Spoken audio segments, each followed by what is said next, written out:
Hello, everyone. In this video, I will be showing you how you can group and ungroup your data in Excel, your rows and columns. This is very useful in case of large tables where you want to section your data and organize your data and how you see your data. Let's start with the rows. Let's say I don't want to show these 3 employees' data. So I'll just select these rows and go to the Data tab and reach out for the Outline section. Click on Group.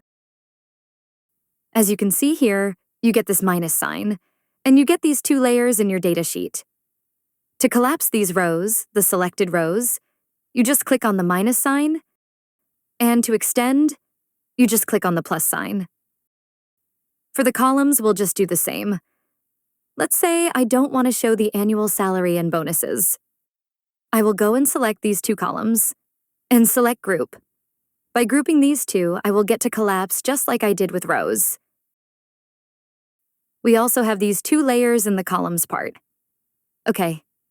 You can group and ungroup, expand and collapse, it's the same. An additional thing you can do, let's say you want to hide the annual salary. To group the annual salary, you just select this column and you go to Group. This will allow you to have 2 different layers, an additional layer other than the already created one. You can just collapse it like this and extend it like this. A bonus tip for this video: if you want to, let's say, group the gender data, the shortcut to do this is by clicking on Shift-Alt and the right arrow for Windows users. To ungroup, you just keep Shift-Alt and select the left arrow. Okay. So let's see if it works here. Thank you for watching.